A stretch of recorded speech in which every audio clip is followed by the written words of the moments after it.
একটা বাজতেছে, 5 মিনিট আছে, এখনই রোদ পড়ে যাবে। বসেন, মাগরিব পর্যন্ত হবে। বসেন বসেন, ভাবতে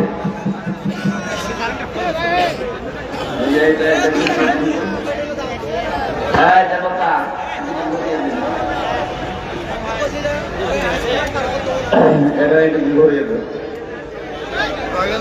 তোমাকে বলছে এটা ঘুরিয়ে দাও, দাও এদিকে ঘুরিয়ে দাও। হ্যাঁ, একটা ঘুরিয়ে দাও আর রিভাব দাও। যেখানে জায়গা আছে ওখানে বসেন। এর চাইতে তো লম্বা করা যাচ্ছে না জায়গা। বসেন বসেন।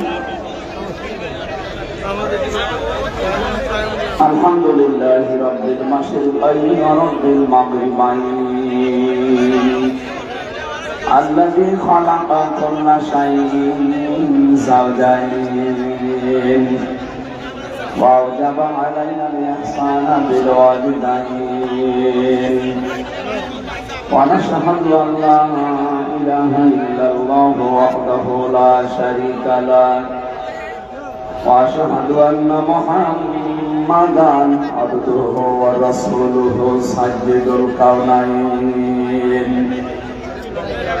সাল্লাল্লাহু আলাইহি ওয়া আলা আলিহি ওয়া সাহবিহি ওয়া তাবাইহি আজমাইন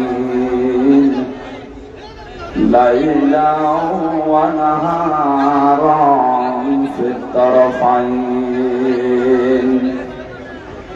فقد قال الله تعالى في كلامه المجيد وبرهانه التوحيد أعوذ بالله من الشيطان الرجيم بسم الله الرحمن الرحيم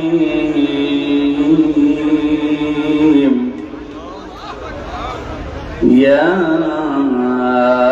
أيها الذين آمنوا ادخلوا في السلم كافة ولا تتبعوا خطوات الشيطان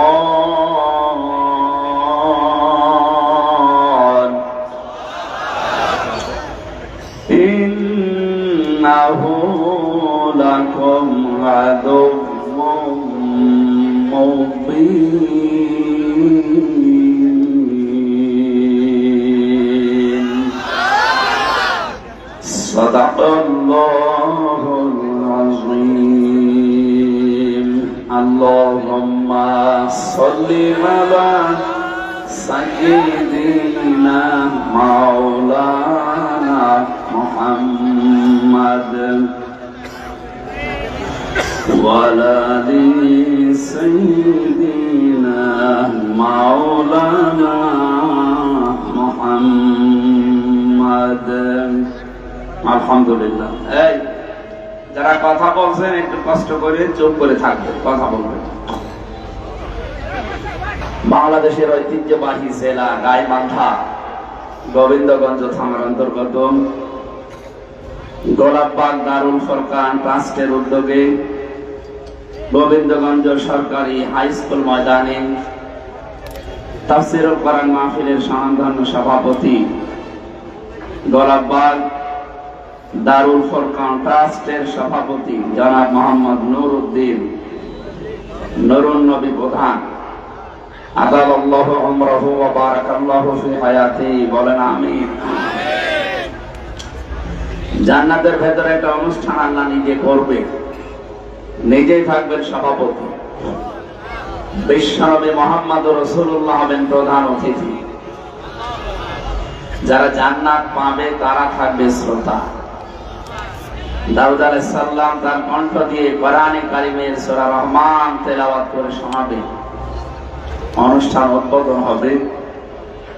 আল্লাহ রাব্বুল আলামিন নিজের কুদরতের কণ্ঠ দিয়ে সূরা ইয়াসিন কোরআনটা তেলাওয়াত করে জান্নাতি বান্দা বান্দীদের শোনাবে।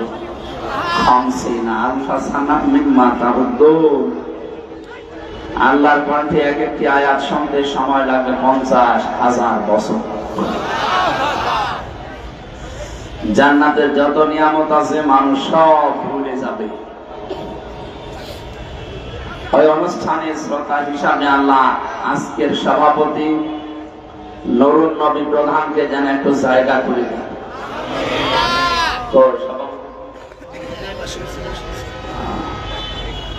আল্লাহ তার জীবনের ভালো যেগুলো ছিল কাজ এগুলো মঞ্জুর করেন। মানুষ হিসাবে মাস্ট বি কিছু অন্যায় আছে। আদম সন্তান যেহেতু, ইনসান শব্দের শাব্দিক অর্থ ভুল করা, ভুলে যাওয়া। আমাদের আদি পিতা হযরত আদম আলাইহিস সালাম থেকে এটা আরম্ভ হয়েছে যে ভুলে যাওয়া। এই ভুলে যাওয়ার রোগ আমাদের ভেতরে আছে। সুতরাং আমার জীবনে যে ভুলগুলো ছিল আল্লাহ যেন মাফ করে দেন। সহ সভাপতি জনাব আবুল হোসেন সরকার, সাবেক আমির বাংলাদেশ জামাত ইসলামীর গোবিন্দগঞ্জ উপজেলা শাখা, প্রধান অতিথি ব্যক্তিত্ব চিকিৎসাবিদ, রাজনীতিবিদ, সমাজসেবক,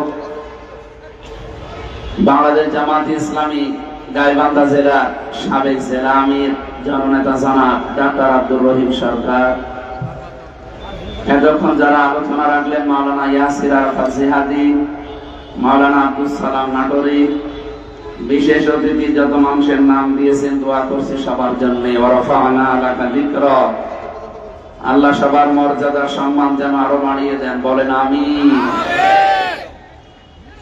মঞ্চে বসা সম্মানিত ব্যক্তিবর্গ, সামনে বসা মুসলমান ভাইরা, পর্দার আড়ালের সম্মানিতা মা এবং বোনেরা, এটা যেহেতু গোবিন্দগঞ্জ একটা পুরাতন ঐতিহ্যবাহী হাই স্কুল, শিক্ষক শিক্ষিকা মন্ডলী, প্রশাসনের যে ভাইগুলো আছেন, বিশেষ করে ট্রাফিকের দায়িত্বে যারা নিয়োজিত আছেন, দল মত জাতি বর্ণ ধর্ম নির্বিশেষে আজকের এই অনুষ্ঠান, এটা কি শুধু মুসলমানদের না, হাজা বায়ানুল লিন্নাস হুদাল লিন্নাস, মানুষ পদবাচ্যে যারা বিবেচিত তাদের জন্য আজকের এই অনুষ্ঠান। আমাদের জীবনে যত কাজ আছে সবচাইতে ভালো কাজ আল্লাহর নিকটে কোরআনে কারিমের অনুষ্ঠান। যদি এখান থেকে শিক্ষা নিতে পারি যে আল্লাহ আমাদেরকে নিয়ে এসেছেন অল্প কিছু সময়ের জন্য কোরআন শুনতে, খুশি হয়ে বলছে আলহামদুলিল্লাহ। দরুদ আর সালাম পড়ছি আমাদের নবী মুহাম্মদ রাসূলুল্লাহ সাল্লাল্লাহু আলাইহি ওয়াসাল্লামের প্রতি, যাকে আদর্শ পেয়ে আমরা খুশি। কিন্তু অনেকে এখনো পর্যন্ত খুশি হতে পারেনি। বিষয়টা প্রাসঙ্গিক, এই জন্য আমি নিয়ে আসলাম। বাংলাদেশে বহু মানুষ এমন আছে তারা আল্লাহর কথা বললে নামাজ, রোজা, হজ, যাকাত, এই যে চারটার কথা বললাম, এগুলো বিধান কার? এগুলো সব হুকুম আল্লাহ দিয়েছে, মানুষ পালন করতে রাজি আছে। কথা বললে তো সমস্যা ভাই। যেভাবে দাঁড়িয়ে আছেন, বসে আছেন, শুনতে পারলে হবে। শোনেন কি বলছি। এই দেশে যেহেতু এই রোগটা আছে, এই জন্য আমি বাঁচাতে চাই আপনাদেরকে। রোগের ঔষধ দরকার, ঠিক মতো ঔষধ না পড়লে ওই রোগ ভালো হবে না। ফেরাউনের জীবনী পড়েছি, তাফসীরে কাবীরের ভেতরে আছে, তাবারির ভেতরে আছে, বিশাল জীবনী লেখা আছে। মুফাসসিরিন ইকরাম লিখেছেন ওর জীবনীতে শেষ সময়ে আল্লাহ স্বীকৃতি দিয়েছে। ও বলেছিল আন্নাহু লা ইলাহা ইল্লাল্লাযী আমানাত বিহি বানু ইসরাঈল ওয়া আনা মিনাল মুসলিমিন। আমি ঈমান আনলাম ওই আল্লাহর উপরে, যে আল্লাহর উপরে ঈমান এনেছে বনি ইসরাঈলরা, আমি তো মুসলমান। দেখেছেন শেষ পর্যন্ত বলেছে ওয়া আনা মিনাল মুসলিমিন, আমি মুসলমান। এরপরও ফেরেশতারা যে আমার এই পানির ভেতরে বারবার চুবায়, আবার উপরে তোলে, আবার নিচে নিয়ে যায়, এটা ফেরেশতাদের উচিত হচ্ছে। আল্লাহ তখন ডাক দিয়েছিলেন আল আন, এখন আকাদ আসাইতা ক্বাবলু ওয়া কুনতা মিনাল মুফসিদিন, এর আগে তুমি বড় ফ্যাসাদ সৃষ্টিকারী, স্বৈরাচারী, বিশৃঙ্খলা সৃষ্টিকারী, সন্ত্রাসী, এই সমস্ত শব্দগুলো দিয়ে আল্লাহ তাকে ডাক দিয়েছিলেন যে এর আগে এই কর্মকাণ্ডগুলো তোমার জীবনে ছিল। এখানে দুইটা মাসলা বের হয়। ফেরাউনকে আল্লাহ পথ দেখাননি, শেষ পর্যন্ত আর হেদায়েত দেননি, বেঈমান অবস্থায় লোকটা মারা গেছে দুইটা কারণে। এক নম্বরে ও ফ্যাসাদ সৃষ্টিকারী ছিল, বিশৃঙ্খলা তৈরি করেছিল দুনিয়ায়, সন্ত্রাসী কর্মকাণ্ডে জড়িত ছিল, ভীতিপূর্ণ অবস্থা তৈরি করে ফেলেছিল দেশে। এই জন্য আল্লাহ তার ঈমান দেয়নি। শেষে এমনও আছে জিবরাইলের মুখের ভেতরে কাঁদা লাগিয়ে দিয়েছিল যেন আর কিছু বলতে না পারে। তাহলে এই আয়াত থেকে শিক্ষা পাওয়া যায়, দুনিয়াতে যাদের জীবনে জুলুম বেশি হবে, যারা স্বৈরাচারী হবে, এই মানুষগুলো যদি শেষে যে ভালো হওয়ার কথা বলেও আল্লাহ তা গ্রহণ করে না। এই জন্য 15.5 বছর যাদের জুলুমের মাত্রা একেবারে সীমা ছাড়িয়ে গেছে, এখন যদিও মানুষগুলো বলে আমরা ভালো হয়ে যাব, আমার মনে হয় এদের কপালে আল্লাহ হেদায়েত নাও দিতে পারে। কেন বললাম বলেন তো? আল্লাহু লা ইয়াহদিল কওমাজ যালিমিন, বহু জায়গায় আল্লাহ আয়াতটা দিয়েছেন কোরআনে। ইয়াহদি এটা মুজারি, বর্তমান ভবিষ্যৎ, প্রেজেন্ট ফিউচার। আল্লাহ বলেন যারা জালেম এদেরকে আমি হেদায়েত দিচ্ছি না, পথ দেখাচ্ছি না, ভবিষ্যতেও দেখাবো না। এখানে ভবিষ্যৎ বলতে আল্লাহর কথা কি আমরা বলতে। সুতরাং আমাদের সতর্ক হওয়া লাগবে, আমরা যেন জালেম হয়ে না যাই। যদি আমার জীবনে জুলুমের মাত্রাটা বেশি হয়ে যায়, সে যে জায়গায় হোক, পরিবারে হোক, সমাজে হোক, রাষ্ট্রে হোক, জনগণের উপরে হোক, যদি কেউ জুলুমকারী হিসাবে পরিগণিত হয়ে যায়, তাহলে সে আল্লাহর হেদায়েত থেকে বঞ্চিত হয়ে যাবে। কথা বুঝতেছেন?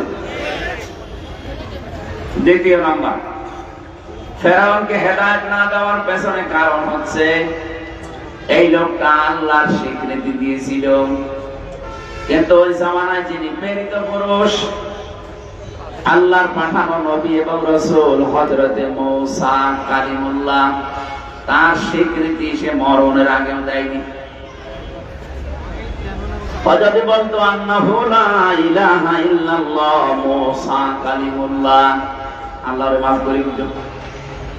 কিন্তু আল্লাহ স্বীকৃতি শুধু দিয়ে শেষ করে দিয়েছে। জামানার প্রেরিত পুরুষ যিনি, তার স্বীকার সে করে নাই। আজ বাংলাদেশে বহু মানুষ নামাজ পড়তে বলবেন রাজি হয়, রোজা রাখতে বলবেন রাজি হয়, হজ করতে বলবেন টাকা খরচ করেও রাজি হয়, দান সাদকা মাঝে মাঝে করতে বলবেন করবে। কিন্তু এই জামানার প্রেরিত পুরুষ যিনি, আল্লাহর নবী এবং রাসূল মুহাম্মাদুর রাসূলুল্লাহ, এ মানুষের আদর্শ যখন মানতে বলা হয়, তখন এই লোকটা রাজনীতির গন্ধ খোঁজে। কথা বুঝতেছেন? আমি কি বেশি বলে ফেললাম? যখন মানুষ দেশে নেই। হ্যাঁ, নবীজি যে 23 বছরের জিন্দেগি নবুয়তের বলা হয়, 40 থেকে 63, এই 23 বছরেরও 13 বছর মানতে রাজি আছে। কারণ 13 বছর নবীজি শুধু মায়ের খেয়েছিলেন। কথা বলেন না কেন? 13টা বছর তিনি অত্যাচারিত, জুলুম নির্যাতনে নিষ্পেষিত হয়েছিলেন। 3টি বছরের ভেতরে জেলেও ছিলেন। তার যে জেল, আমাদের এই জেলের মতো খাবার দেওয়া হতো না, তিনি গৃহবন্দী ছিলেন। শিয়াবে আবি তালিব নামে এই জেলখানায় 3টা বছর প্রায় 54 জন মানুষকে নিয়ে তিনি পড়েছিলেন। এই কথাগুলো যখন বলবেন, কিছু মানুষ আছে বলে আবেগে কান্নাকাটি করবে, ও বলবে হুজুর আপনিও কাঁদেন আমরাও কাঁদি। কিন্তু এই লোকটার কাছে যখন বাকি 10 বছর মদিনার জীবনে তিনি যে রাষ্ট্রপ্রধান ছিলেন, আর রাষ্ট্রপ্রধান হতে হলে কি করা লাগে, এই কথাগুলো যখন বলা হয়, তখন বলে কি এটা তো রাজনীতি, এটা দুনিয়ার কাজ। যেই নবী 13 বছর মক্কায় মার খেয়েছিলেন, ওই নবী 10 বছর মদিনাতে যতগুলো কাজ করেছেন, 13 বছর মেনে নিলে 10 বছর মানা লাগবে। ওই 10 বছরে যেহেতু তিনি রাষ্ট্রপ্রধান ছিলেন, রাষ্ট্রের সর্বাধিনায়ক ছিলেন, রাষ্ট্রের প্রধান হওয়ার জন্য যে কাজগুলো করা লেগেছিল, মদিনাতে যাওয়ার পরেই তিনি ইহুদি, খ্রিস্টান আর মুশরিকদের সাথে সন্ধি করেছিলেন। এটা তো আমি বানালাম নাকি? ঐতিহাসিক ভাবে সত্য কথা। আউস খাজরাজ বনু কায়নুকা ইহুদি খ্রিস্টান আর মুশরিক এই তিনটা দলকে নিয়ে মদিনায় নবীজির যে ছোট একটা দল এই নিয়ে তিনি 4 দল গঠন করেছিলেন। তাহলে 4 দল গঠন করা এটা বানানো না, এটা নবীর জীবনীতে আছে। এটা যদি প্রয়োজন হয় ইসলামের জন্য, মানবতার জন্য, দেশের জন্য 4 দলীয় জোট করা জায়েজ আছে। এখন যদি বলেন হুজুর কোন দিকে যাচ্ছে, কোন দিকে না, ইসলাম এইভাবে এসেছে। বিশ্ব নবী কি জানতেন না যে না ইহুদি খ্রিস্টান বৌদ্ধ এরা এই মুশরিকরা প্রকাশ্য শত্রু, এদের সাথে আমি কিসের জোট করব? নবীজি ইসলামকে এগিয়ে নেওয়ার জন্য জোট করেছিলেন না ইসলাম ধ্বংস করার জন্য? এতটুকু শিক্ষা এখান থেকে নিতে পারেন না? আজ যারা সত্যি ইসলামের ধ্বজাধারী, সত্যি ইসলামকে যারা রাষ্ট্রীয় ভাবে এই 10 বছরের মতো দেখতে চায়, ওই মানুষগুলো যদি ইহুদি খ্রিস্টান মুশরিকদের মতো মানুষদের সাথে জোট করা লাগে করবে। কারণ 13 বছর মায়ের খাওয়া বাস্তব ভালো শোনেন, 10 বছর রাষ্ট্রপতি ছিলেন, এই ওয়াজ শুনতে মনে চাই না? নবীজি তো 13 বছর মায়ের খেয়েছিলেন, আমরা তো অলরেডি 15 বছর মায়ের খেয়ে ফেলেছি। বলেন না কেন? অন্তত 15টা বছর আমাদের জীবনে শুধু মায়ের খাওয়াই গেল। এখন আমাদের কি মনে চায় না নবীর মতো 10 বছর একটু চেয়ারে বসে? আপনি এবার মনে করছেন হুজুর মনে হয় দুনিয়াদার হয়ে গেল। তাহলে নবী যে দুনিয়াদার ছিল? বলেন, বিশ্ব নবী যদি 10টা বছর চেয়ারে বসার পর রাষ্ট্রপ্রধান হয়ে 10 বছরে কোরআন দিয়ে মদিনা চালানোর পরে যিনি ঘোষণা দিয়েছিলেন খায়রুল কুরুনি করনি, আমার যুগ শ্রেষ্ঠ যুগ, আমার তো মনে হয় বাংলাদেশে যদি 10টা বছর কোরআনে কারিম দিয়ে যোগ্য এবং সৎকে মানুষ দিয়ে চালাতে পারেন, এদেশে 10 বছর পরে শুনতে পারবেন খায়রুল কুরুনি করনি। ওইটা শোনার জন্যই তো আমরা চাই। শুধু সৎ মানুষ হলে হবে না, যোগ্য হওয়া লাগবে। এ বাংলাদেশে 15.5 বছরে আমরা সৎ মানুষ অনেককে দেখেছি, কিন্তু সৎ মানুষগুলো যোগ্য না হওয়ার কারণে তার ওই জায়গাটা ঠিক রাখতে পারে নাই। আমি ঝিনাইদহ এক জায়গায় একটিও তার বাড়িতে গিয়েছিলাম নাস্তা করার জন্য। উনি চা দেওয়ার পরে এমন একটা ফ্রিজে চা দিয়েছে নিচে ভাঙা, আমি দেখে হেসে ফেলেছি। তো জ্ঞানী মানুষ বুঝে ফেলেছে বড় হুজুর কেন হাসেন আমি জানি। আমি একটা টিয়ন ওসির উপরে, আমার মা একটা থানায়, ওসি পর্যন্ত আমার স্যার বলে ডাকে। এত বড় একটা থানার দায়িত্বে আমি আছি, আর আমি আপনাকে চা দিলাম ফ্রিজ ভাঙা, এই জন্য আপনি হাসেন। গতকালকে সকাল 11টার দিকে আমার কাছে 8 লাখ টাকা এসেছিল, শুধু একটা সই করলে দিয়ে দিল। আমি দেইনি। লোকটা সৎ কিনা? আর আসতে বলেন। কিন্তু সৎ থাকার পরও ঝিনাইদহের ওই জায়গাটা দুর্নীতি মুক্ত করা তার একার জন্য সম্ভব হয়নি, কারণ আশেপাশে যা আছে সবই অসৎ, সবই চরিত্রহীন। উনি বলছিল আমি এটা না নেওয়ার কারণে হয়তো ব্যক্তিগত ভাবে শান্তিতে আছি, আমি যে হারামটা নেইনি, হারামটা নিলে এরকম 30 একটা না 1000টা পিরিচ আমি আজকে নিয়ে আসতে পারতাম। কিন্তু এই হারাম কাজটা ছেড়ে দিয়ে আমার পরিবারে, আমার ছেলে মেয়ে, আমার স্ত্রী, এর ভেতরে একটা আলাদা শান্তি আল্লাহ আমাকে দিয়েছে, যেটা হারাম ইনকাম করলে পাওয়া যায় না। কথা বুঝেছেন? তাহলে হারাম ইনকামে আপনার পরিবারের সদস্যগুলো পর্যন্ত, পরবর্তী প্রজন্ম যারা আসবে তাদের ভেতরে প্রভাব পড়ে, ওরা পর্যন্ত চরিত্র থেকে চরিত্রহীন হয়ে যায়। এজন্য আশা করছি এদের সুখে শান্তিতে রাখার জন্য যারা হারাম ইনকামের দিকে পা বাড়ান, আপনি থামবেন। কারণ হারামকে আল্লাহ ধ্বংস করেন, জায়েজকে আল্লাহ, বৈধকে আল্লাহ বৃদ্ধি করে দেন। ইয়ামাহাকুল্লাহুর রিবা ওয়া ইউরবিস সাদাকাত। আল্লাহ পাক বলেন এই পৃথিবীতে যত সাদকা আছে, বৈধ জিনিস আছে, এগুলো আমি দিনের পরে দিন বরকত দিতে থাকি, বৈধ করি, বৃদ্ধি করি। আর যত হারাম কাজ আছে, অবৈধ জিনিস আছে, সুদ আছে, এগুলো ধ্বংস করি। এই 15.5 বছরে যারা বৈধ অবৈধ দেখা দেখি নেই, বাবা শাহজালাল সব হালাল, এভাবে করে যারা সম্পদের পাহাড় তৈরি করেছিলেন, কি হলো আপনার সম্পদ বলেন তো? কোথায় আপনি এখন? আগস্টের 5 তারিখের পরে ঢাকার রাজপথে 8 কোটি 10 কোটি 15 কোটি টাকা দামের গাড়ি রাস্তায় পড়ে আছে, মালিক নেই। মালিক অবশ্যই আছে, এর পরিচয় দেওয়ার মতো কায়দা নেই। কথা বলে না কেন? কারণ মালিক যদি বলে এটা আমার, বলবে এর কাগজপত্র কই? 15 কোটি টাকাতে একটা গাড়ি কিনতে হলে যেটা দেওয়া লাগে রাষ্ট্রকে ওইটা দিয়েছিস, ক্ষমতা ছিল পাওয়ার, এই গাড়ি ফুটিয়েছিস। এই জন্য পরিচয় দিতে চাই না, আর জানে ওখানে গেলে বিপদ আরো বাড়বে, ও গাড়ি যাচ্ছে যাক। কি হইলো আপনার এই টাকা? 15 কোটি, একটা মানুষের সারাটা জীবন চলে যাওয়ার কথা। আপনি বৈধ ভাবে অবশ্যই এটা কেনেননি, অবশ্যই এটা কিনতে গিয়ে আপনি অবৈধ পথ বেছে নিয়েছিলেন। কিন্তু যারা বৈধ পথে ছিল তাদেরকে বহু জায়গা থেকে বঞ্চিত করার পরেও এই মানুষগুলো এই 15.5 বছর পরে এখনো মাথা খাড়া করে দাঁড়িয়ে আছে। আমি আশা করবো এখান থেকে আপনি শিক্ষা নেবেন।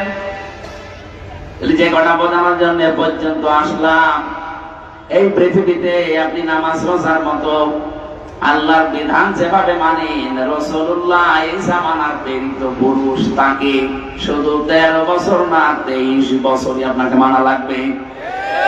13 বছর মানতে আপনার আপত্তি নেই, আমিও জানি। 10 বছর মানতে আপত্তি আছে, কারণ এই জায়গায় গেলে আপনার অনেক কিছু হাত ছাড়া হওয়া লাগতে পারে।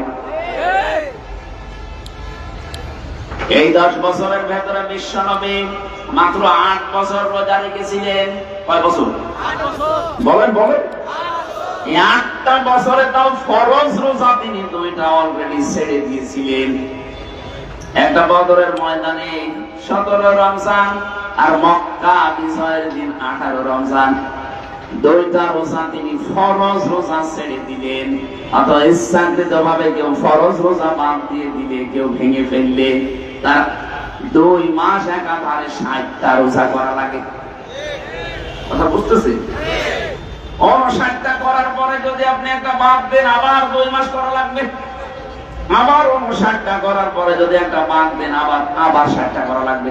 কত কঠিন বিধান রোজার!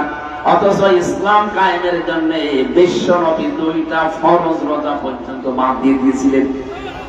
নবীজি ইসলাম ধ্বংস করার জন্য রোজা বাদ দিলেন না ইসলাম এগিয়ে নেওয়ার জন্য? আজ যদি এরকম পরিস্থিতি আসে, ইসলামকে এগিয়ে নেওয়ার জন্য রোজার মতো ফরজ বিধান বাদ দেওয়া লাগে, মুসলমান তাই করবে। এটা নবীর পন্থা। বিশ্ব নবী এই 10 বছরে তিনি 17 ওয়াক্ত ফরজ নামাজ বাদ দিয়ে দিয়েছিলেন। খন্দকের যুদ্ধে 4 ওয়াক্ত নামাজ তিনি বাদ দিয়েছেন। তিনি যেটা করলেন সেটাকে আন্দাজে করেছেন না আল্লাহর ইশারা ছিল? বলেন বলেন। আজ বাংলাদেশে যদি ইসলাম কায়েমের জন্য ইসলামী আন্দোলন করতে গিয়ে ফরজ নামাজও বাদ দেওয়া লাগে, জায়েজ আছে? আর আসতে বলেন না। আমরা যারা শুধু 13 বছর মানতে রাজি, বাকি 10 বছরের কথা বললে রাজনীতি মনে করেন, দুনিয়ার কাজ মনে করেন, আল্লাহর কসম আপনার মরণ হবে ফেরাউনের মতো। আমি আপনাকে বাঁচার জন্য এটা বললাম। এখন আপনি কি করবেন ভাবেন। ওই জামানার প্রেরিত পুরুষ ছিল হযরতে মূসা, এখনকার যিনি প্রেরিত পুরুষ কিয়ামত পর্যন্ত নবী আর রাসূল, তিনি মুহাম্মাদুর। জবান খুলে বলেন মুহাম্মাদুর। আল্লাহ আমাদেরকে সহজ কথাটা সহজে মেনে নেওয়ার তৌফিক দেন, বলেন আমিন। আমি জানি অনেক মানুষ এখনো এই সেন্সে ফিরে আসে না। এরা নামাজ পড়া, রোজা রাখা, হজ করা, দান সাদকা করতে রাজি আছে। রাসূলের যে আদর্শ, উনি যা যা করেছেন ইসলামের জন্য, ইসলাম ধ্বংসের জন্য না, ইসলামকে আরো এগিয়ে নেওয়ার জন্য। এই কথা বলতে গেলে তখন আপনি দুনিয়ার কাজ মনে করেন, রাজনীতি মনে করেন, দলীয় কাজ মনে করেন। কেন? আপনার চাইতে ইসলাম আমার বোঝা কম আছে নাকি? এই জন্য যারা একামতের দিনের দায়িত্ব সত্যিকার অর্থে পালন করে, মানুষগুলো বুঝে শুনে এই কাজ করে। তারা যদি নামাজ কাজা করে, ইসলাম কায়েমের জন্য, রোজা বাদ দেয়, ইসলাম কায়েমের জন্য, যদি জট করে, ইসলাম কায়েমের জন্য। এক কথা বলেন না কেন? ভালো করে আমরা জানি, ইসলাম যদি দেশে কায়েম হয়, কোরআনে কারীম যদি দেশে ইজহার করা যায়, ইজহার মানে বিজয় করা, প্রতিষ্ঠিত করা, দাঁড় করানো। মান করাল কোরআনা ফাস্তাজহারহু, যে ব্যক্তি কোরআন পড়ে আর কোরআনকে বিজয় করার জন্য চিন্তা ভাবনা করে, চেষ্টা চালায়, ফাহাল্লা হালালাহু ওয়া হারামা হারামাহু, এর ভেতরে হালালকে হালাল জেনে মেনে নেয়, হারামকে হারাম জেনে ছেড়ে দেয়, আদখালাহুল্লাহুল জান্নাহ, আল্লাহ তাকে জান্নাতে দিয়ে দিয়েছে। না, আপনি সুবহানাল্লাহ বলেন না? আমার প্রশ্ন হচ্ছে, আদখালা ইদখিলু এটা মজারে না মাজি? এটা মাজি, অতীতের শব্দ। আদখালা, নবীজি কেন বললেন আদখালাহুল্লাহুল জান্নাহ? আল্লাহ তাকে জান্নাতে দেবে না দিয়েছে? দিয়ে দিয়েছে। দিয়ে দিয়েছে কেন বললেন? আপনি এখনো মরেননি, জান্নাতে গেলেন কি করে? জবাব হচ্ছে, সত্যি যদি ইসলাম প্রতিষ্ঠিত হয়ে যায়, ইসলাম বিজয় থাকে কোন জায়গায়, ওখানে যে পরিবেশটা তৈরি হয়, হালালকে হালাল মানা যায়, হারামকে হারাম মেনে ছেড়ে দেওয়া যায়, ওই পুরা জায়গাটা আমার আল্লাহ মিনি জান্নাত বানিয়ে দেয়। মানে যেন মরণের আগে অন্তত জান্নাতে প্রবেশ করে ফেলেছেন। আমরা তো এইটাই চাই। কথা বলে না কেন? এটা যদি আপনার কাছে রাজনীতি মনে হয়, আল্লাহর কসম এইটাই রাজনীতি। আমি তো এমন একটা পরিবার, সমাজ, রাষ্ট্র চাই যেখানে হালালকে হালাল জানার পরে মেনে নেওয়া যায়, যেখানে হারামকে হারাম জানার পরে ছেড়ে দেওয়া যায়। সেরকম পরিবেশ এখনো বাংলাদেশে কায়েম হয়েছে না। এদেশে বহু জায়গা আছে, হারাম জানার পরও আমাকে হারাম কাজে বাধ্য করা হয়, হালাল জানার পরও আমি আঁকড়িয়ে ধরতে পারি না, আমার ছেড়ে দেওয়া লাগে। নাকি নেই? বলেন। এই যে অর্থনীতি বিভাগের দিকে তাকান, আজ কত ব্যাংকিং ব্যবস্থা দেশে কাজ করছে, শুধু যাকাত ভিত্তিক অর্থনীতি দেশে না থাকার কারণে। এটা যদি রাষ্ট্রীয় ভাবে কায়েম থাকতো, যাকাত, আল্লাহর কসম, সুদ ভিত্তিক যত ব্যাংক সব বন্ধ হয়ে যেত। এটা নিয়ে আমাদের কোনো মাথা ব্যথাও নেই, কোনো চিন্তা ভাবনাও নেই। অনেকেই মনে করি আছি, এ আর কি, এত দুনিয়ার কাজ। কে বলিস আপনাকে? 1 টাকা সুদের সাথে যদি কেউ জড়িত হয়ে যায়, ও যেন নিজের আপন মায়ের সাথে জেনা করে। আপনি টের পাচ্ছেন কি বললাম? এটা ঘৃণিত কাজ। যত খারাপ চরিত্রের মানুষ হোক, নিজের মায়ের সাথে জেনা করা মানুষ আমি আজ পর্যন্ত পাইনি। পেয়েছি? অথচ অহরহ আমরা অনেক নামাজি, মুসল্লি, হাজি পর্যন্ত এই কাজে এখন জড়িত। জানি না, না জেনে হয়তো জড়িত হয়, অথবা জেনেও অনেকে করছে। এই যে টাকা ছেড়ে রাখে যারা, টাকা আসে মাসে মাসে 1000 টাকা দিলে 1200 টাকা করে পায়, 200 টাকা লাভ। মনে হয়তো লাভ মনে করে, ইন্টারেস্ট মনে করে নিচ্ছে, অথচ এটা সুদ। আসতে বলেন। এই সুদ যারা খাচ্ছেন, তারা মায়ের সাথে অলরেডি জিনা করে আসলেন। আপনি হয়তো না জেনে করছেন, এখন তো জানলেন। কি কথা বলেন না? অনেক মানুষ কিন্তু এখন কানের ভেতরে হয়তো আঙ্গুল দিয়ে আছে, অথবা এদিকে ওদিকে তাকিয়ে আছে, ওর ধান্দা আছে আমি জানি না তাই মানি না। দাঁত খুলে ফেলবেন, জানেন না মানে?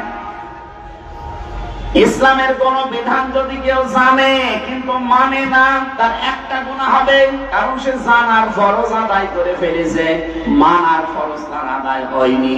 গুনাহ হবে কয়টা? আরো জোরে জবাব দেন। ইসলামের কোন বিধান আপনি জানেনও না, মানেনও না, আপনার ডবল গুনাহ হবে। আপনি জানেনও না একটা গুনাহ, মানেন না আর একটা গুনাহ। আপনি জানেন না কেন?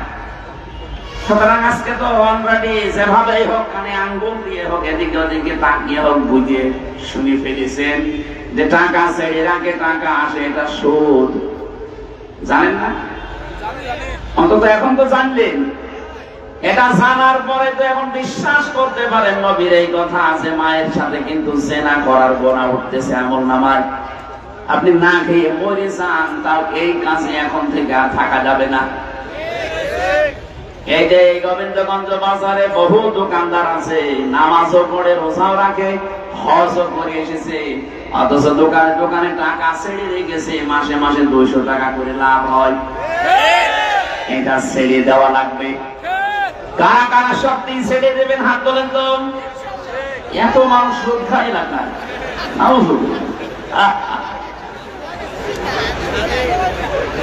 দাঁড়িয়ালা মানুষ। আপনাকে বুঝে শুনে হাত তুললেন নাকি আন্দাজে? আন্দাজে, ঠিক আছে। বুঝে শুনে হাত তুলবেন, আন্দাজ হাত তুলবেন না।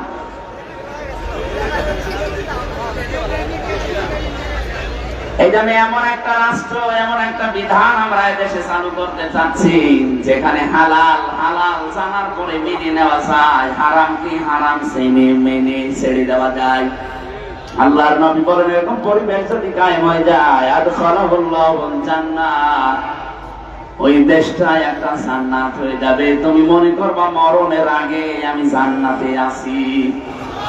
আশাফাহু ফি আশারাতিন মিন আহলি বাইতিহি কুল্লুহুম ক্বাদ ওয়াজাবাত লাহুন নার। তোমার শাফায়াত গ্রহণ করা হবে এমন 10টা মানুষের পক্ষে, যাদেরকে আল্লাহ জাহান্নামে দেবে, ফাইনাল হয়ে গিয়েছিল। এমন মানুষের পক্ষে সুপারিশ করে আপনি জান্নাতে নিয়ে আসতে পারবেন। এখানে আলেম যারা আছেন তাদেরকে বলছি, আপনাকে জাহান্নামে দিয়ে দেওয়ার পরে ওখান থেকে আল্লাহ বের করে নিয়ে আসবে, এই কথায় হাদিসের ভাষায় নেই। অশাফাহু ফি আশারাতিন মিন আহলি বাইতিহি কুল্লুহুম ক্বাদ ওয়াজাবাত লাহুন নার। যাদের উপরে জাহান্নাম ওয়াজিব হয়ে গিয়েছিল, যে জাহান্নামে তারা যাবে, কিন্তু এরকম মানুষকে আপনি সুপারিশ করে ওই জায়গা থেকে ফেরত নিয়ে আসতে পারবেন। আমরা অনেকে এই হাদিসটা বলার পরে বলি, যারা জাহান্নামে চলে গেছে এমন 10 জন মানুষকে আপনি নিয়ে আসতে পারবেন না, এই কথা এই জায়গায় নেই। আমি আলেমদেরকে আরো বলছি, এই হাদিসটার শেষ যে শব্দগুলো আছে এগুলো নিয়ে আরো চিন্তা ভাবনা করবেন। কারণ হাজারো মানুষ এই ধান্দায় আছে, সুদ খাই, জেনা করি, ঘুষ খাই, আর ছাই করি, জাহান্নামে যদি আল্লাহ দেয়ও নাই 10 বছর থাকবো, এরপরে তো আল্লাহ বের করে দেবে। 20 বছর তাই জাহান্নামে থাকলাম, যখন আল্লাহ বের করে দেবে ওই সময় একবারে হাউসে কাউসারের পানি দিয়ে গোসল করে আগে সে হামজা ছিলাম ওইরকম হামজা হয়ে যাব। তাহলে জীবনে গুনাহ ছাড়বে? বলেন। কোরআনে কারিমে বহু জায়গায় আছে, যদি আপনি ইচ্ছা করে কোন গুনার কাছে আঞ্জাম দেন, জানেন যে এটা কবিরা গুনাহ। যেমন মানুষ হত্যা করা। মানুষ হত্যা করা কি গুনাহ? আরো জোরে বলেন। ওমাইয়াকুল মুমিনাম মুতাআম্মিদান ফাজাযাউহু জাহান্নাম। সূরা নিসার 93 নম্বর আয়াতে আল্লাহ জানিয়েছেন, কোন মানুষ যদি ইচ্ছা করে কোন মুমিনকে হত্যা করে, আপনি একেবারে নিরপেক্ষ দৃষ্টি দিয়ে বলেন তো, 2024-এর 5 আগস্টের আগ পর্যন্ত এদেশে যত মানুষ হত্যা হয়েছে, ইচ্ছা করি না অনিচ্ছা করি? অনিচ্ছায় 2-1টা মরতে পারে, ইচ্ছা করে সবগুলো। কেউ হয়তো ক্ষমতায় টিকে থাকার জন্য, আর কেউ হয়তো ক্ষমতায় কাউকে টিকিয়ে রাখার জন্য। বৈধ অবৈধ দেখেননি, আদালত কর্তৃক কোন সার্টিফিকেট আপনার হাতে নেই যে তাকে মেরে ফেলো, অথচ আপনি মেরে ফেললেন।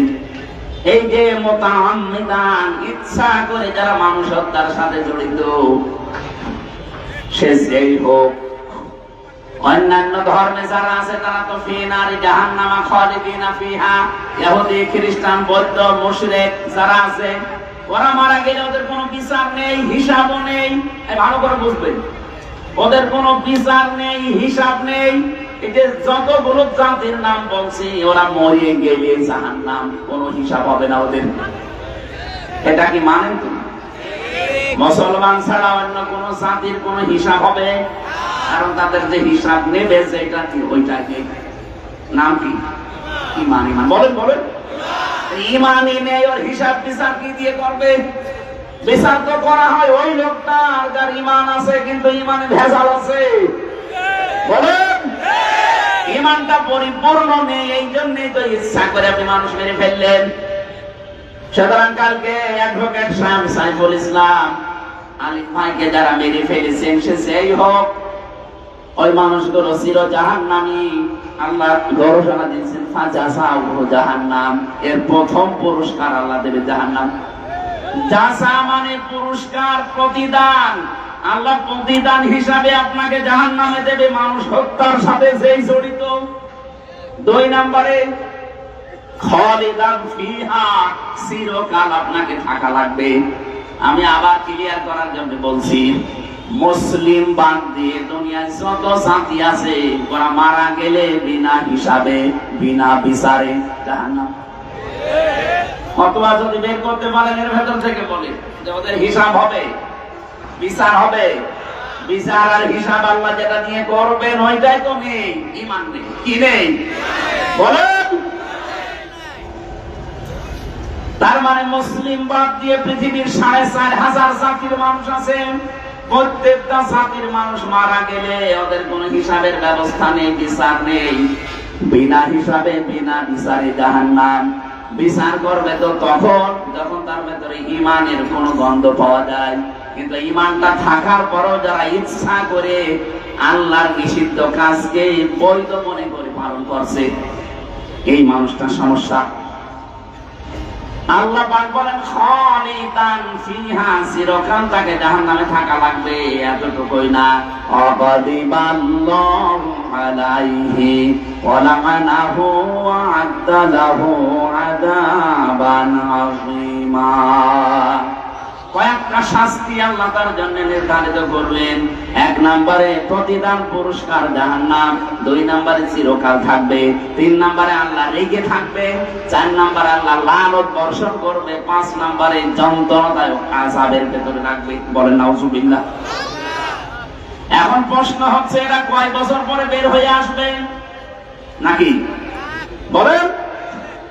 সূরা জুমারের 20 নম্বর আয়াত, আফামান হাক্কা আলাইহি কালিমাতুল আযাব আফা আনতা তুনকিযু মান ফিন্নার। শব্দের দিকে খেয়াল করে একটু পড়েন। আফা আনতা, আফামান হাক্কা আলাইহি কালিমাতুল আযাব, যার উপরে আপনার প্রতিপালকের আযাব নির্ধারিত হয়ে গেছে, ফায়সালা হয়ে গেছে, যে জাহান্নামে যাবে। আফা আনতা, নবী আপনি কি পারবেন তুনকিযু মান ফিন্নার, ওই লোকটাকে আগুন থেকে বের করে নিয়ে আসতে? কে বলছেন? কাকে বলছেন? আমি মনে হয় বোঝাতে পারিনি। এই যে কথাটা আল্লাহ বলছেন নিজে, কাকে বলছেন? নবীজিকে। আফা আনতা, সরাসরি হে নবী আপনি পারবেন তুনকিযু মান ফিন্নার, ওই লোকটাকে জাহান্নাম থেকে বের করে নিয়ে আসতে আপনি পারবেন? তার মানে আপনিও পারবেন না। এটা প্রশ্নবোধক চিহ্ন, ইন্টারগেটিভ সেন্টেন্স। এটা নবীজিকে যদি আল্লাহ কথা বলতে পারেন, কিসের হামজা আর হামজার মামা বলেন তো?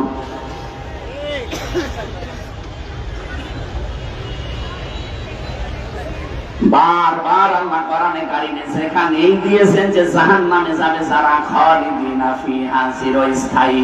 যেখানে দিয়েছেন জান্নাতে যাবে যারা, সেখানেও দিয়েছেন খালিদিনা ফিহা, চিরস্থায়ী। আপনি একটার অর্থ করবেন চিরস্থায়ী, আর আরেকটার অর্থ করবেন কিছুদিন পরে বের হবে, তো জীবনে গুনাহ ছাড়বে। আপনি যদি বলেন যে আমার ঈমান আছে, আর আপনার ঈমান থাকে কি করে? আল্লাহর নিষিদ্ধ কাজকে যারা বৈধতা দেয়, সঙ্গে সঙ্গে তারা বেঈমান হয়ে যায়।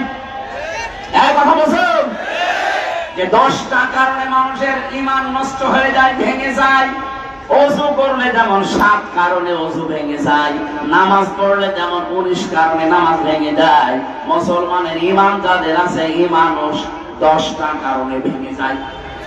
অথচ ঈমান যে ভেঙে যায়, নষ্ট হয়ে যায়, অনেকে জানেই না। এর 9 নম্বরের পয়েন্টে আমি পেয়েছি, যারা আল্লাহর নিষিদ্ধ কাজকে বৈধ মনে করে তাদের ঈমান আবু জেহেলের মতো। আমি আশা করি বোঝাতে পেরেছি। আবু জাহেলের মতো যদি আপনিও জাহান্নামে যান, ও কি 5 বছর পরে বের হয়ে আসবে? ও যদি না আসে, আপনি আসবেন কি করে? এই জন্য আল্লাহর নিষিদ্ধ কাজগুলো যারা বৈধ মনে করেন, তারা ওই ইহুদি খ্রিস্টান বৌদ্ধ মুশরিক ওদের মতোই। কিন্তু বাকি যারা ছোটখাটো অপরাধের সাথে জড়িত, গুনার সাথে হয়তো নাচেতি করেছেন অথবা শয়তানের ধোঁকায় পড়ে করেছেন, আপনার কিন্তু সময় আছে এখনো তাওবা করার। তাওবা করে যদি ফিরে আসতে পারেন, মহান আল্লাহ আপনাকে নিষ্পাপ করে দুনিয়া থেকে বিদায় দেবে। আর ভাই, আমি এইটাই বোঝাতে চাচ্ছি যে আপনার কিন্তু সময় আছে, আপনার সুযোগ আছে। এখন আপনার হায়াত শেষ হয়ে যায়নি। আপনি অপরাধ করেছেন, সে যে অপরাধী হোক, জেনা হোক, মানুষ হত্যা হোক, ব্যভিচার হোক, চুরি হোক, ডাকাতি হোক, যার কাছে যে অপরাধ হয়ে গেছে, এখনো তো আজরাইল আমার কাছে আসেনি, এখনো পশ্চিম দিকে সূর্য ওঠেনি যে মাপ আর পাওয়া যাবে না। যাবে, মাপ পাওয়া যাবে, কিন্তু তওবা করে জীবনের মতো এই কাজ থেকে ফিরে আসা লাগবে। তাওবা করার যে শর্তগুলো আছে, 1 নম্বরে অনুশোচনা করা। 1 নম্বর কি বলেন? আপনি বলেন তো, এই যে 5 তারিখের আগ পর্যন্ত যারা মানুষ হত্যার সাথে জড়িত ছিল, যারা মানুষের সম্পদ আত্মসাৎ করেছে 15.5 বছর, এদের একজনকে এখনো পর্যন্ত অনুশোচনা করতে দেখেছেন না। এদের আরো বৃদ্ধি বাড়ছে, এরা আরো প্রতিশোধ নেওয়ার নেশায় মেতে উঠেছে। আপনার অবস্থাও ফেরাউনের মতোই হবে। 2 নম্বরে কি? অপরাধ করেছেন যার কাছে, স্বীকার করবেন তার কাছে। এইটা তো পাচ্ছি না। আপনি অপরাধ করলেন হামজার কাছে, আর এখন কাবার গিলাফ ধরে চুরি করেছে, কাঁদতেছেন, আমারে মাফ করে দিন। কিসের মাফ আপনার? আপনি কি আল্লাহর কাছে অপরাধ করেছেন? এই কথা বলেন না কেন? তাওবা যারা করে নিজেকে মুক্ত করতে চান, নিজেকে পরিত্রাণ দিতে চান এই অপরাধ থেকে, আল্লাহর দরবারে যেন আপনার বিচার আর না হয়, এই যদি মনে করতে চান, জীবনের মতো আর আত্মসমর্পণ করবেন, অনুশোচনা করবেন, অনুতপ্ত হবেন। 2 নম্বরের শর্ত, অপরাধ যার কাছে, তার কাছে গিয়ে বলবেন যে ভাই, আমার ভুল হয়ে গেছে। আমি নফসের ধোঁকায় হোক, শয়তানের জালে হোক, দলীয় ফোরামে হোক, যে কোনো কায়দায় আপনার এই ক্ষতিটা করে ফেলেছি। এই মিথ্যা মামলা দিয়ে, মিথ্যা সাক্ষী দিয়ে আপনার ব্যবসা হয়তো আমি করতে দেইনি, বিভিন্ন কাজ আমার দ্বারা হয়েছে। এখন আমি বাঁচতে চাই, আপনার যা ক্ষতি করে ফেলেছি, এই ক্ষতির পূরণ আমি আপনাকে দিয়ে দেব। কথা বুঝতেছি?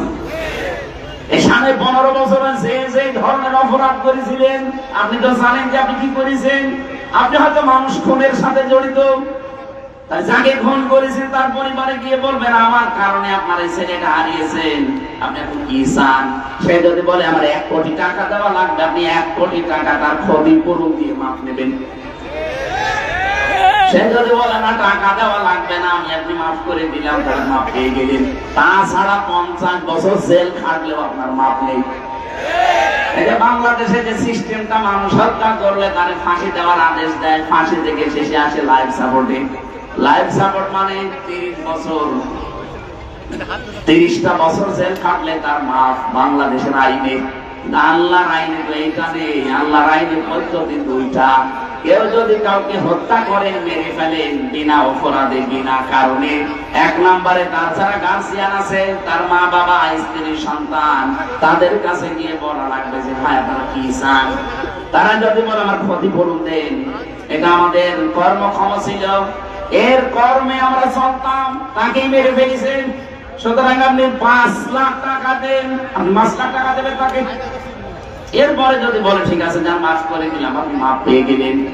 2 নম্বরে যদি বলে না আমরা এগুলো মানি না, আপনাকে আমরা মেরে ফেলতে চাই, রাষ্ট্রের মাধ্যমে আপনাকে মেরে ফেলা লাগবে।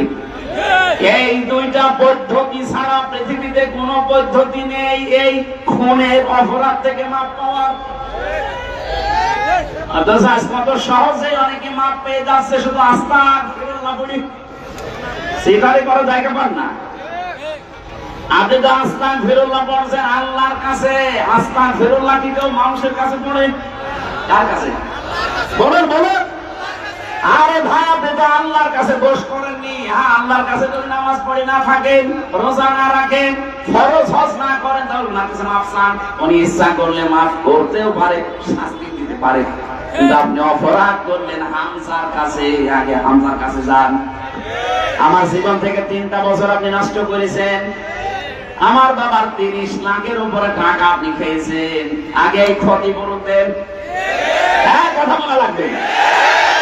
গত পরশু দিন এক ওসি এসেছিল আমার সাথে দেখা করার জন্য, এই যে পাশে গাবতলী থানা না, এই গাবতলী থানার ওসি ছিল এই 5 তারিখের আগ পর্যন্ত। ওই সময় ও বাঘ ছিল, এই গত পরশু দিন দেখলাম বিড়াল হয়ে গেছে। কি গো, আগে হুজুরের নাম শুনলে খেপে উঠতো, আর এখন থেকে এসে হাত চেপে ধরে বলছো হুজুর আমার মাফ করে দেন। কি আপনি যে বাঘ বিড়াল হয়ে গেলেন কি করে? 5 তারিখের পরে বিভাগীয় মামলা হয়েছে ওর নামে, পরে এখান থেকে পাঠিয়ে দিয়েছে সেই কক্সবাজারে। সমুদ্র সৈকতে আপনি শুধু গোসল করেন। ওখানে মাহফিল ছিল আমার তারেক জিয়া সাহেবের গ্রামে। ওই দিন আমি মাহফিল করে যখন আসছিলাম, তখন আমার গাড়িটা ধরে তাড়া দিয়েছিল মাঠের ভেতরে, 2 কিলোমিটার শুধু দাঁড়িয়েছে, ধরতে পারে না। কিন্তু গাড়িটা আটকাবার পরে ড্রাইভার আর একজন ছিল, তারে নিয়ে বলছে গাড়ি ছেড়ে দিতে পারি। 1,00,000 1.5 লাখ টাকা চেয়েছিল, পরে 1,13,000 টাকা দিয়ে গাড়িটা ছেড়ে দেওয়া। ওটা মাওলানা আব্দুল বাড়ি রশিদি আছে একজন ওই হুজুরের গাড়ি, আমারটা ওনারটা আরো একজনের 3 জনের গাড়ি আটকিয়েছিল। এই দিন এসে এই সিরাজগঞ্জ গোল চত্বরে এসে দেখা করে বলছে হুজুর আমার মাফ করে দিন। আমি মাফ করে দিতে পারি, আমার অসুবিধা নেই মাফ করতে, কিন্তু আগে টাকা ফেরত দিন। টাকা ফেরত দেন, মাফ করে দিন।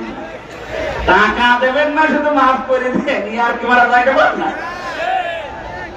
15.5 বছরে আপনার জন্য কত মানুষ এই বাজারে ব্যবসা করতে পারে নাই, কত মানুষকে বিনা কারণে মিথ্যা মামলা দিয়ে ধরিয়ে দিয়েছেন, মিথ্যা সাক্ষী দিয়ে জেল খাটিয়েছেন। এখন যে মাফ করে দেন, কিসের মাফ? এই যে ক্ষতি করে দিলেন 10 লাখ টাকার আগে টাকা ফেরত দেন। আমি তো মাফ করবো তখন যখন আমার বাবার 30 লাখ টাকা পাবো, আর 3 বছর আপনি জেলে থাকবেন। আমরা সবাই এরকম মাফ চাই না, তাহলে বাংলাদেশ ভালো হবে।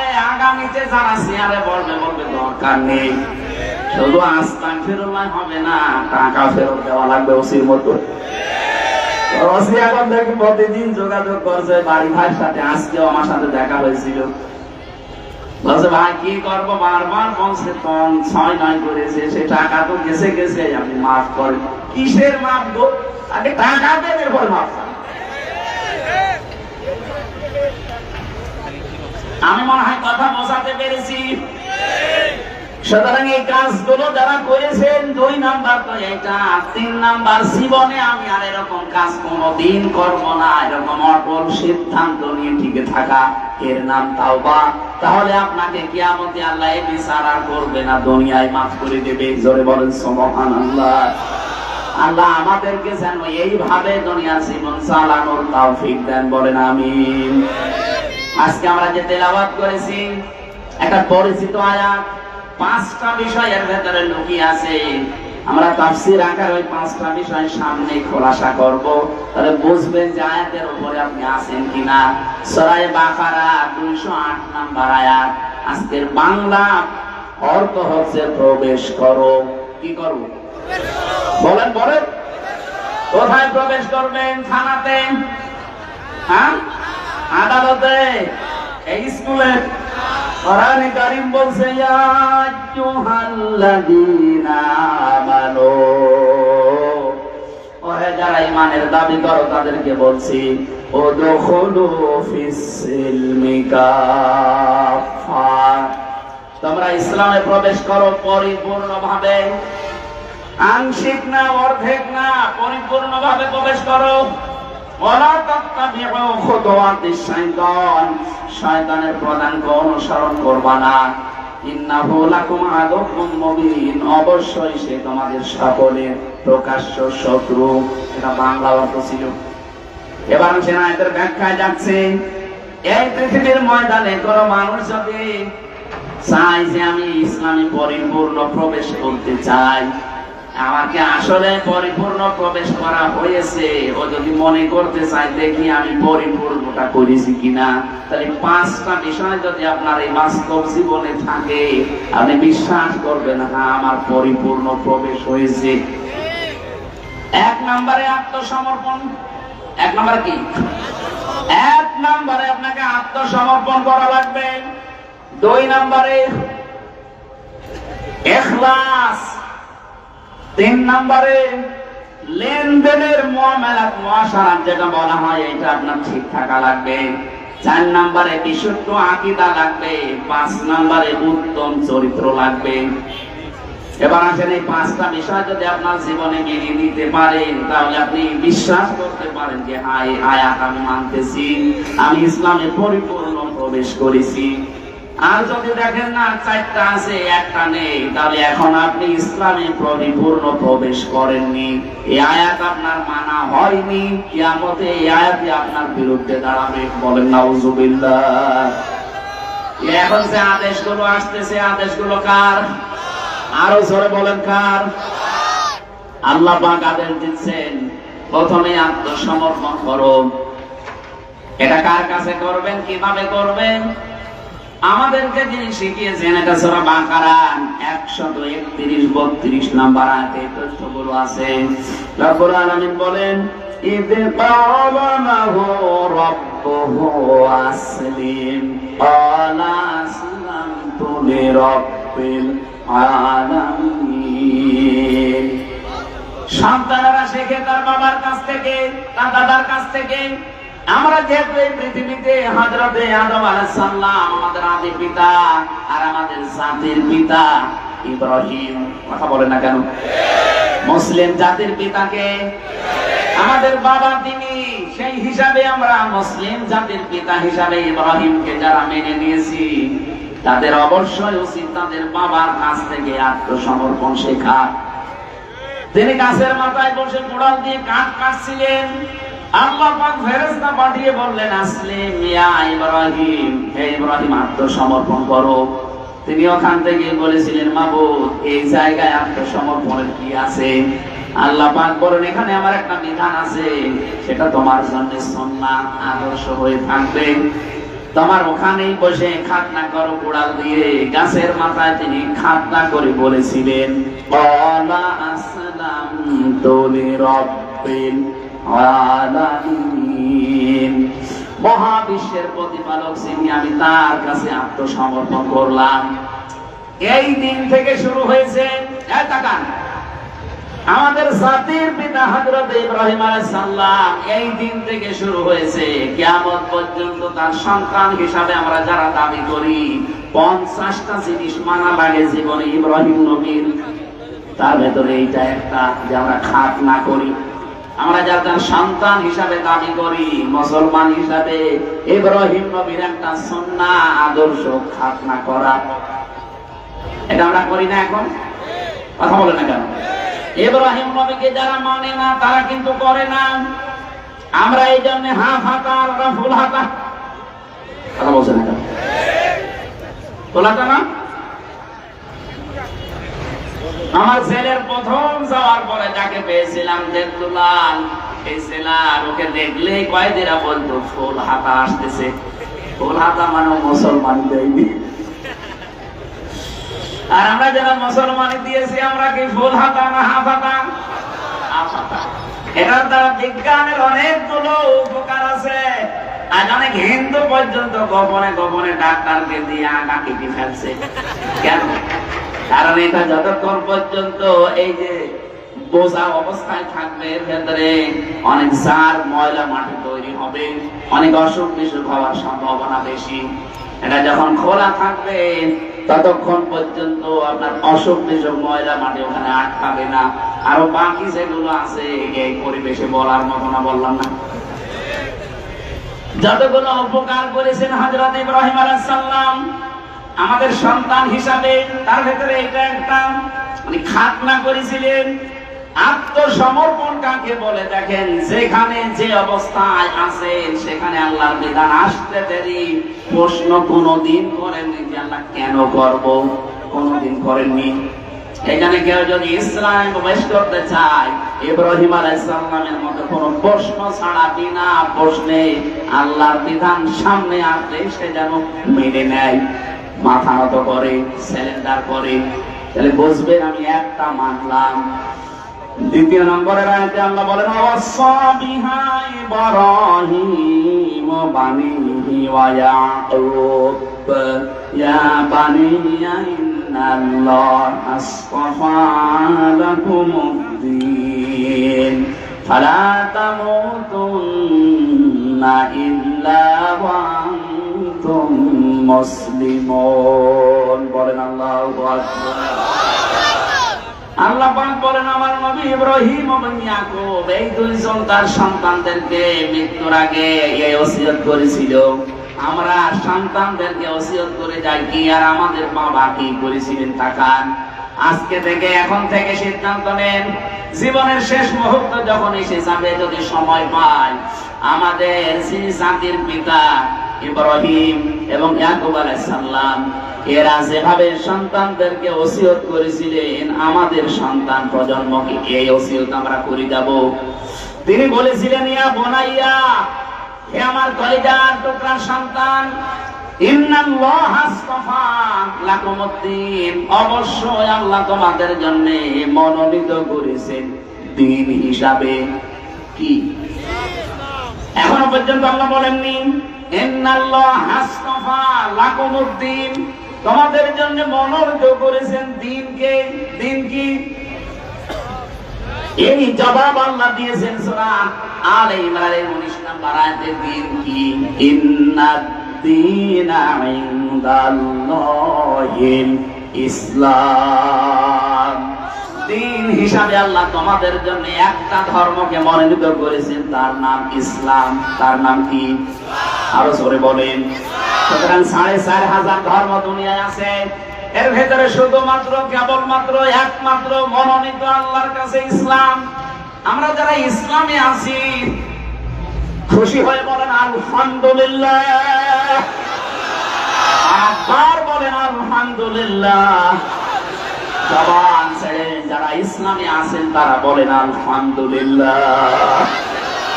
এটাতে কত বড় নিয়ামত আমরা পেয়েছি, যারা অন্য ধর্মে আছে তারা টের পাচ্ছে। পৃথিবীর প্রত্যেকটি ধর্মে আজ শান্তির নামে অশান্তি চলছে, শুধুমাত্র ইসলাম এই ধর্মের ভেতরে অশান্তির কোনো বাক্য নেই। যেখানে যাবেন সেই জায়গায় শুধু শান্তি। এমনকি ঘরটা, কোন মেয়ে লোক যদি তার স্বামীর জন্য নিজের ঘরটাকে শান্তিপূর্ণ করে রাখতে পারে, কোলাহল মুক্ত, নয়েজ মুক্ত, গোলমাল মুক্ত, আওয়াজ মুক্ত রাখতে পারে, বিশ্বনবী জানিয়েছেন কিয়ামতের দিন হযরতে খাদিজার মতো ওই মহিলার জন্য আল্লাহ একটা ঘর নয়েজ মুক্ত বানিয়ে রাখবেন। সম্মানিত মা বোন যারা এসেছেন, শুধু নামাজ পড়া আর রোজা রাখা এই দুইটা ইবাদত না, শুধু বোরকা পরে, কালো বোরকা পরে ঘোরা ইবাদত না।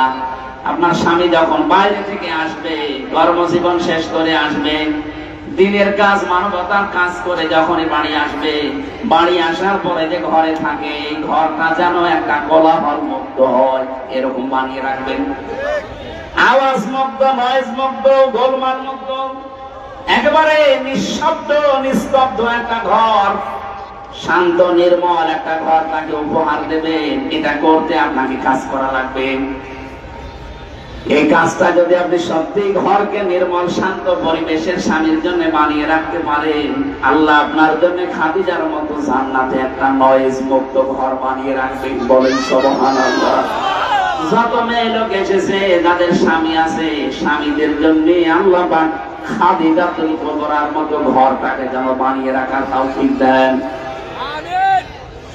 যে কথাটা বোঝাচ্ছিলাম, দিন হিসাবে আল্লাহ একটা যেহেতু মনোনীত করেছেন, অন্যান্য দিনে ধর্মে যারা আছেন আমরা দাওয়াতে আহ্বান জানাই।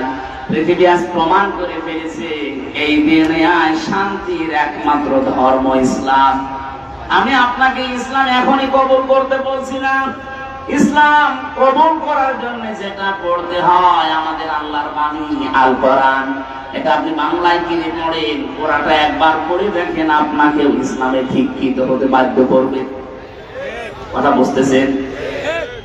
যিনি ধরা পড়েছে যে চিন্ময় কৃষ্ণ দাস, এই লোকটার কয়েকদিন আগের যে বক্তব্যগুলো দেখেছেন, উনি বারবার হিন্দুদেরকে আহ্বান জানিয়েছিল যে আপনারা সন্তান বেশি নেন, বেশি বেশি সন্তান নিতে থাকেন। আমরা অনেকেই সংখ্যালঘু হয়ে আছি, এদেশে বেশি বেশি সন্তান নিয়ে আমরা সংখ্যা গরিষ্ঠ হয়ে যাব।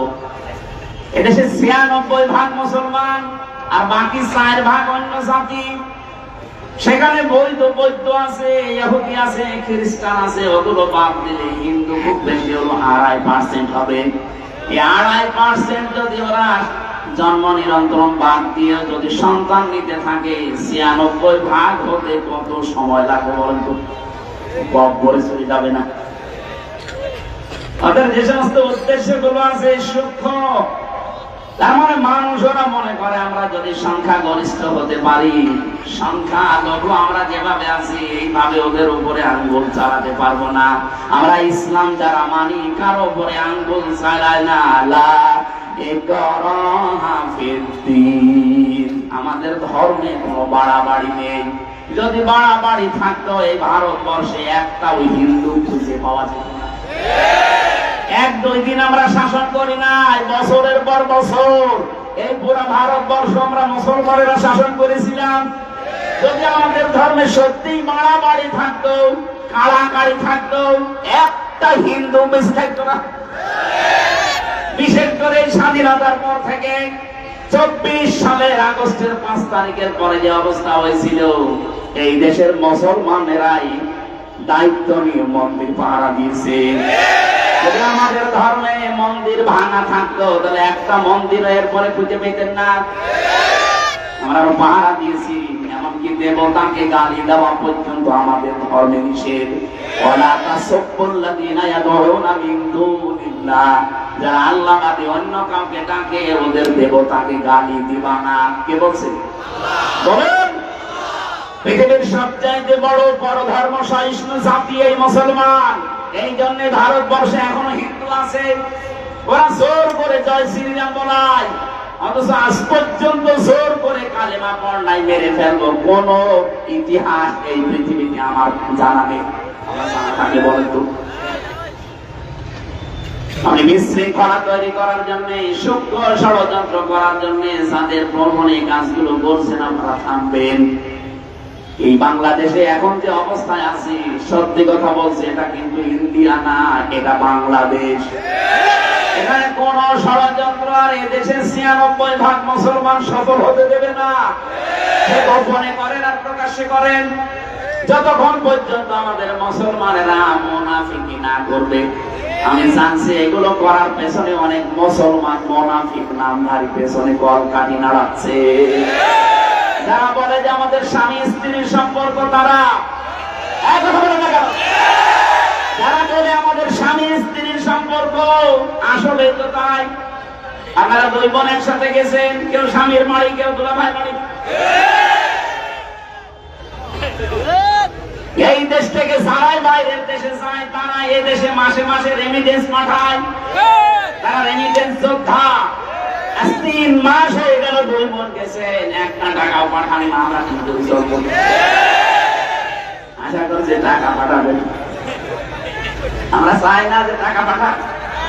২ বোন মিলে, কেউ দুলাভাইয়ের বাড়ি, কেউ স্বামীর বাড়ি, অন্তত পকেট মারা টাকাগুলো তো পাঠানো যায়। আমরা জামা রাখলে আমাদের জামার পকেটে টাকা থাকে না। তা আপনারা কি করছেন? অনেকে তো দুলাভাইয়ের পকেটে মারে। ২ জন মিলে আমি চাই, এদেশের মানুষেরা চায় যত ঋণের বোঝা দিয়ে গিয়েছেন, অন্তত রেমিটেন্স পাঠান। ৩ মাসে যদি ১ লাখ করেও পাঠান, ৩ লাখ। একটা টাকা আমরা এখনো পাইনি। আমরা ঋণের বোঝায় জর্জরিত, আর আপনি বসে বসে চা খাবেন আর ষড়যন্ত্র করবেন। এদেশের মানুষ কিন্তু ২০২৪-এর ৫ আগস্টে আর নেই। এখন বলুন, এখন কি নভেম্বর মাসের ২৭ তারিখ চলছে, আর ১ মাস ৩ দিন পরে দেশে ছিদ্র পাল্টিয়ে যাবে। ২৫ সালে যাবো আমরা।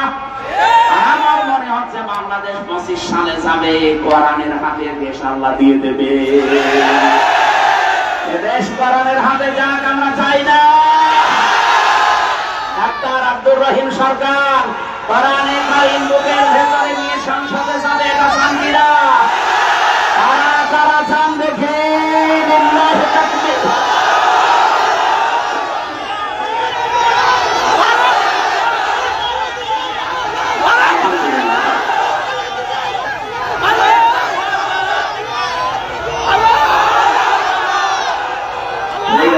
কথাগুলো যেন ঠিক থাকে। হযরত ইব্রাহিম, হযরত ইয়াকুব দুইজন নবী তাদের মরণের আগে সন্তানদেরকে বলেছিলেন, আল্লাহ তোমাদের জন্য নির্বাচিত করেছেন, মনোনীত করেছেন ধর্ম হিসাবে ইসলামকে। কাকে?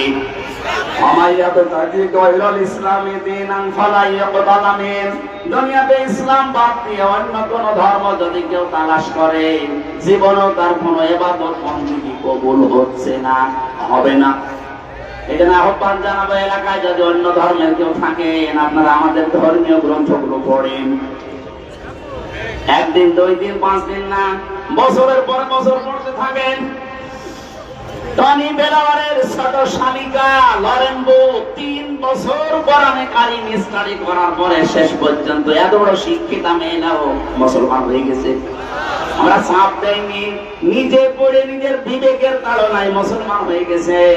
আমরা চাই এই বাংলাদেশে অন্যান্য ধর্মের যারা আছে মুসলমান সহ আল্লাহর কোরআন পড়েন বসেন, আপনিও বাধ্য হবেন আল্লাহর ইসলামিক শান্তি ধর্মে আসতে।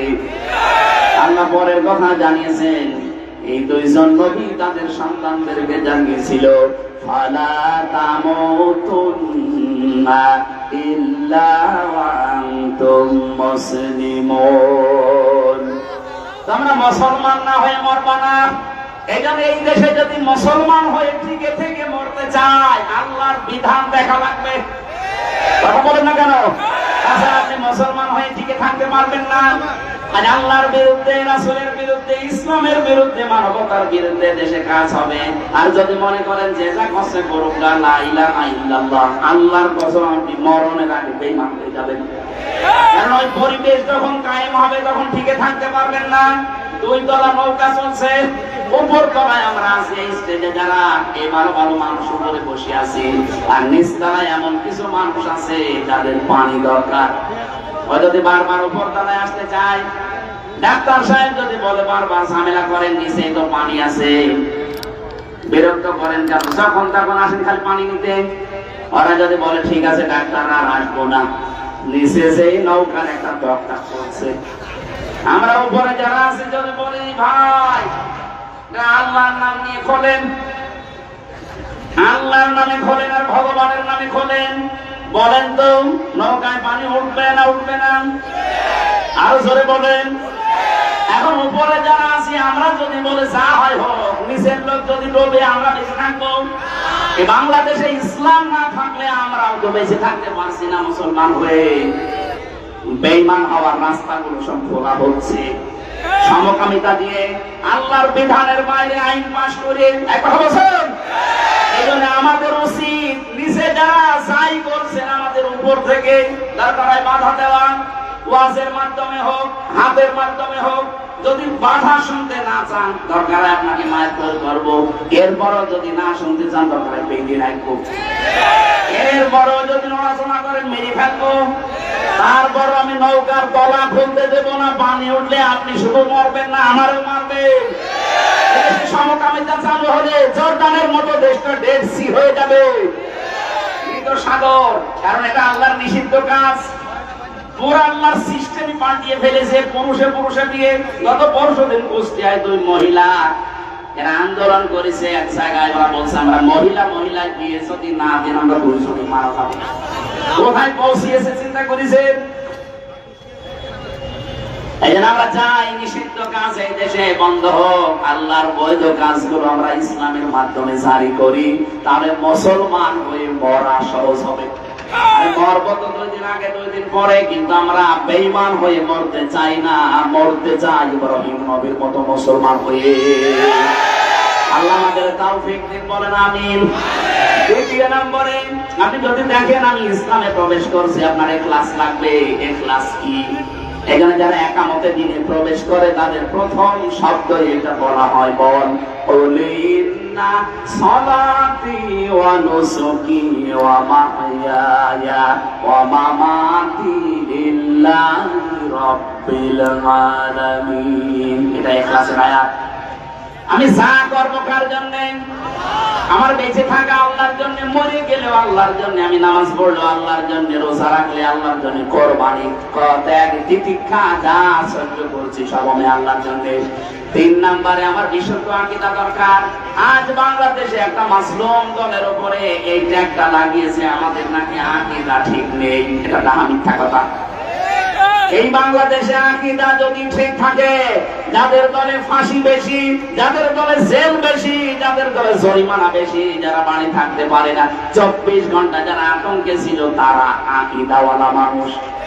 আপনার একটু আকীদা ভালো, একটু ফাঁসির দড়ির কাছে সে বলেন তো আমার আকীদা ভালো চান। যারা ফাঁসির দড়ি গলায় নিয়ে পর্যন্ত বলেছে না তাহাসান ইন্নাল্লাহা মা'ানা, কোন চিন্তা নেই, আমরা একা না, আমাদের সাথে কি আছে। এর চাইতে আবার কি বিশুদ্ধ আকীদা লাগবে আপনার? 4 নম্বরে উত্তম চরিত্র লাগবে। এদেশে উত্তম চরিত্রে উত্তীর্ণ হয়ে গেছে একামতে দিনের দায়িত্বে যারা আছে তারা। এটা প্রমাণিত, পরীক্ষিত, আর কিছু বললাম না। 5 নম্বরে লেনদেনের স্বচ্ছতা, এইটাও একামতে দিনের কর্মীদের ভেতরে।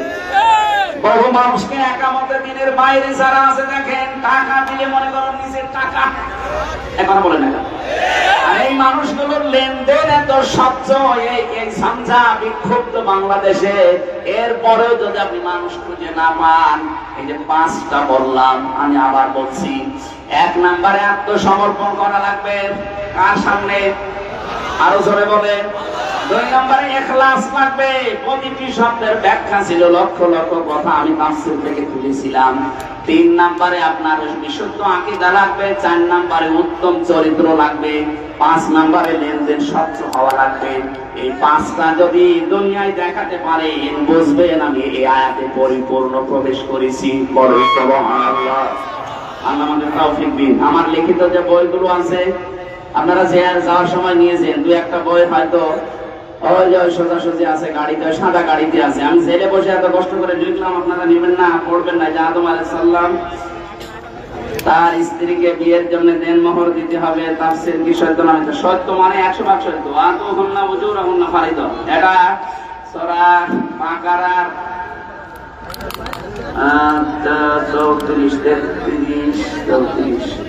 33 না কত আয়াতের তাফসীরে আছে, তাবারির ভেতরে পাবেন। এখন সময় নেই। আল্লাহুম্মা আমিন। লা ইলাহা ইল্লা আনতা সুবহানাকা ইন্নী কুনতু মিনাজ জালিমিন। আল্লাহ তাআলা উদখুলু ফিস সিলমি কাফা, পরিপূর্ণ ইসলামে প্রবেশ করার জন্য তুমি আমাদেরকে আদেশ দিয়েছো। যে 5টা বিষয় থাকলে পরিপূর্ণ আদেশ মানা যায়। আল্লাহ আলামত হিসাবে যে 5টা বিষয় বলেছি, আমাদের জীবনে তুমি সেট করে দাও। এই আয়োজনে যদি সওয়াব দিয়ে থাকো, কিসের উদ্যোগে জানো? দারুল ফুরকান ট্রাস্ট, এটা কিয়ামত পর্যন্ত তুমি এদেশে কায়েম করে দাও। বিশেষ করে গোবিন্দগঞ্জ গাইবান্ধার জন্য এটা নিয়ামত বানিয়ে দাও। দারুল ফুরকান ট্রাস্টকে আল্লাহ তুমি নিজে পরিচালিত করো। এর মাধ্যমে যত সামাজিক এবং পারিবারিক যে উন্নয়নমূলক কাজগুলো তারা করে, আল্লাহ সবগুলো তোমার দ্বীনের জন্য, মানবতার জন্য কবুল করে নাও। আজকের এই মাহফিলটা তুমি মঞ্জুর করো। মা বোন যারা এসেছে এদেরকে খাদিজার মতো বানিয়ে দাও। আল্লাহ আমি নিজে অসুস্থ আছি, যত মানুষ অসুস্থ সেই ফাইল কামেলা জেরা নসিব করে দাও।